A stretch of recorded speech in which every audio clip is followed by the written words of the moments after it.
उपहार India foundation की ओर से चाइना बाजार स्थित यूपी प्रेस क्लब में नारी वंदन शक्ति के अंतर्गत प्रेस कॉन्फ्रेंस का आयोजन किया गया। उपहार इंडिया फाउंडेशन की तरफ से यूपी प्रेस क्लब में नारी वंदन शक्ति के अंतर्गत प्रेस कॉन्फ्रेंस का आयोजन किया गया। मुख्य वक्ता के रूप में साधना जग्गी, उपाध्यक्ष महिला मोर्चा अवध क्षेत्र भाजपा द्वारा महिलाओं के सशक्तिकरण हेतु उन्हें जागरूक किया गया था तथा साथ ही आमंत्रित सोशल मीडिया प्रभारी अवध क्षेत्र मानवी सिंह भी उपस्थित रही। प्रेस कॉन्फ्रेंस का आयोजन निधि सूरी द्वारा किया गया, जिसमें उन्हें उपहार इंडिया फाउंडेशन के पूर्व में किए गए कार्यक्रमों एवं भविष्य में होने वाले कार्यक्रमों से अवगत कराया गया। आओ स्कूल चले हम महिला सशक्तिकरण के अंतर्गत स्वावलंबी शिक्षा एवं पशु संरक्षण पर भी प्रकाश डाला। आगामी कार्यक्रमों से अवगत कराते हुए नारी वंदन शक्ति का आयोजन जिले में कई स्थानों पर कराए जाने से अवगत कराया गया तथा यह भी अवगत कराया गया कि स्वच्छता संबंधित कार्यक्रम भी विभिन्न स्थानों पर भविष्य में कराए जाएंगे। कार्यक्रम में अपनी सहभागिता लखनऊ महानगर महामंत्री अर्चना साहू महामंत्री मोर्चा ने भी की। मेरे उपहार इंडिया फाउंडेशन के लिए मैं कल 60 महिलाओं को ऑनर दे रही हूँ। उसके लिए हमारे मुख्य अतिथि हैं ब्रिजलाल जी, सरोज जी और अतिथि महोदय हैं हमारे त्रिभुवन राम जी, पवन सिंह चौहान जी, वो हमारे ठीक है नम्रता पाठक जी। आपने बताया कि ये पहला कार्यक्रम आपके लिए उपहार इंडिया फाउंडेशन जो है उसके बारे में थोड़ा बताइए, कि कार्यों के बारे में थोड़ा बताइए। जी, उपहार की कार्यशैली बहुत सालों से चलती आ रही है, जब से हम छोटे थे, मगर फिर हमने सोचा कि अब इसको नया रूपरेखा में करें। नए रूपरेखा में आदमी तब करता है जब वो नई सीमाओं पे पहुंचना चाहता है।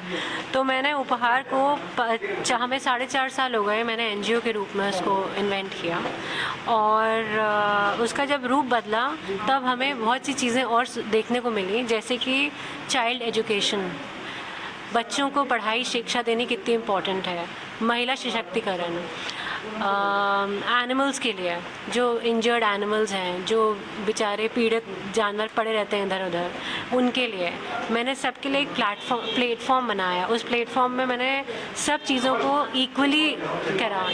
आप महिलाओं को देख लीजिए, महिलाएं की में भी हम प्लेटफॉर्म जो दिया हुआ है वो अलग लेवल पे चल रहा है। इस समय सबकी हेल्प चल रही है, मेडिकल एड्स चल रहे हैं, ग्रामीण क्षेत्रों में कार्य चल रहा है, पढ़ाई चल रही है बच्चों की।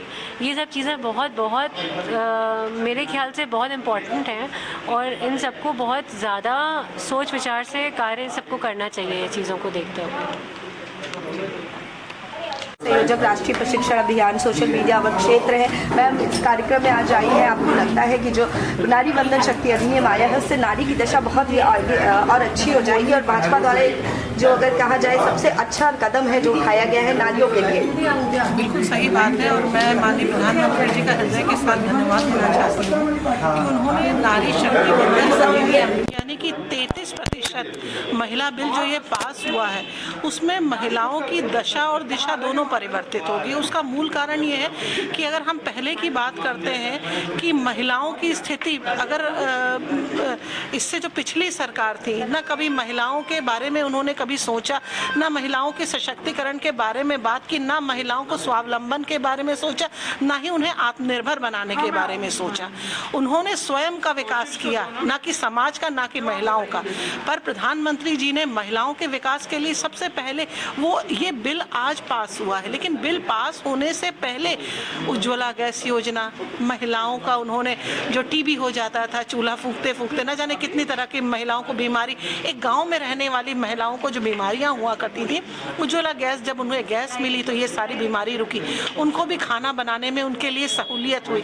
आवास बांटे, आज तक आपने भी देखा होगा कि जो रजिस्ट्री होती थी वो पिता के नाम पे होती थी, लेकिन ये भाजपा सरकार है और उनकी सोच है, माननीय प्रधानमंत्री की सोच है कि महिलाओं को नेतृत्व में लाने के लिए, महिलाओं को परिवार का मुखिया बनाने के लिए आज राशन कार्ड में भी मुखिया माँ बनती है। राशन कार्ड की बात करते हैं, उसके अलावा भी अगर आप आइए आवास की बात करूँ तो आवास भी जो बांटे गए वो महिलाओं को बांटे गए, उसकी चाबी महिलाओं को दी गई। अगर उज्ज्वला गैस योजना आई तो गैस भी अगर दी गई तो वो माँ के नाम पे, उस घर की महिला मुखिया के नाम पर दी गई। तो ये बहुत बड़ा परिवर्तन है, भाजपा सरकार के द्वारा लाया गया परिवर्तन है। जहां महिलाओं की स्थिति इतनी दयनीय थी, उसको अगर किसी ने बदला तो वो माननीय प्रधानमंत्री जी ने है, माननीय मुख्यमंत्री जी ने है, और आज महिलाएं सुरक्षित हैं। तो उसके लिए मैं योगी सरकार जी को भी धन्यवाद देना चाहती हूँ कि आज हमारे घर की बेटी हो, चाहे महिला हो, चाहे कोई भी हो, वो सब सुरक्षित है। आज आप चैनल आप देखिए, पहले अगर हम पहले की बात करें तो चैनल में कितनी लड़कियां आया करती थी, मीडिया में भी महिलाओं की भागीदारी कम थी, लेकिन अब जैसे कि परिवर्तन आ रहा है, चैनल में भी महिलाओं की भागीदारी बढ़ी।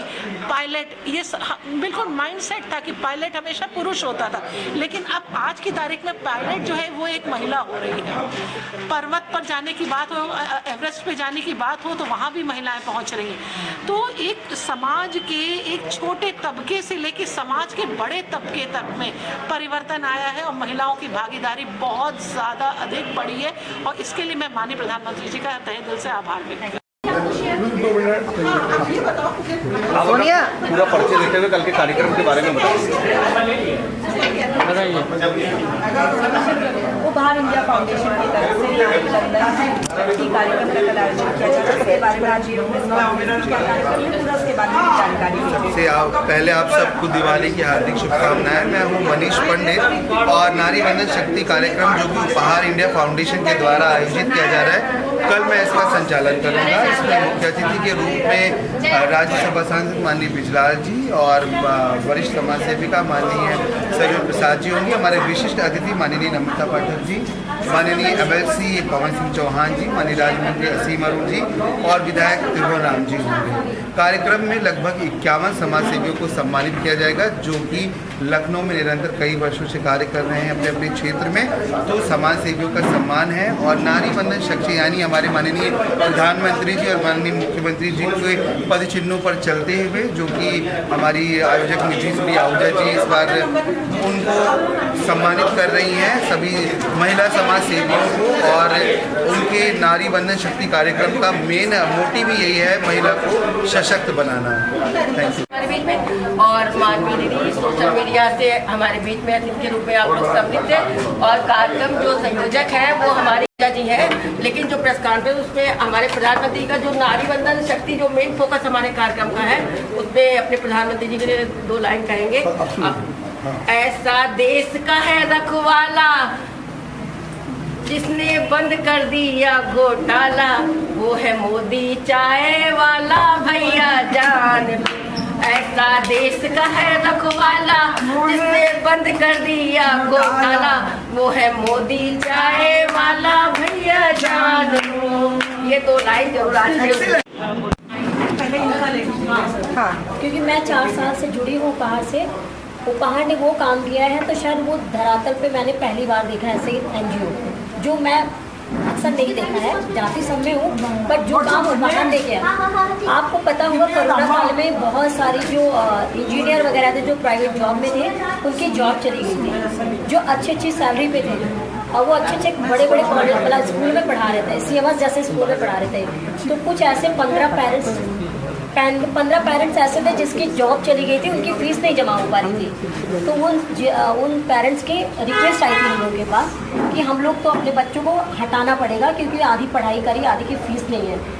तो हमारे इस उपहार NGO ने 2.5 लाख का उस समय फीस डोनेट किया था अपनी जेब से, और कम से कम 100 फैमिली ऐसी थी जो आई थी घर पे। हम लोगों ने 3 महीने का राशन बोरा, अभी भी फोटोज़ वगैरह हैं हमारे पास, वो काम किया है NGO हमारे उपहार।